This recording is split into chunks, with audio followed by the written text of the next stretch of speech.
Today, we're going to be making our own camping lanterns to take on all your summer adventures. Inside your craft kit, you'll find 1 plant pot and base, 1 plastic jar, 1 cup of Mod Podge, a paintbrush, tissue paper, glue dots, fairy lights, and twine. Let's get started. Carefully paint the inside of your jar with Mod Podge.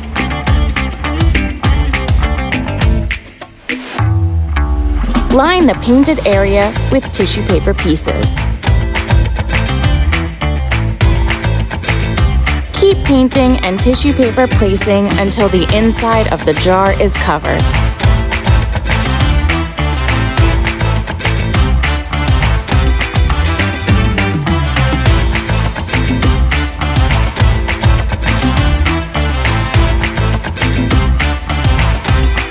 Using the glue dots, attach the pot base to the bottom of the plastic jar. Place the fairy lights inside the plastic jar.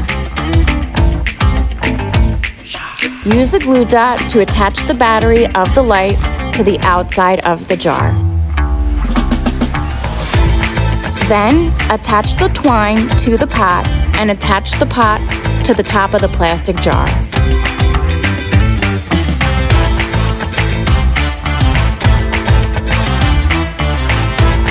Enjoy your new lantern!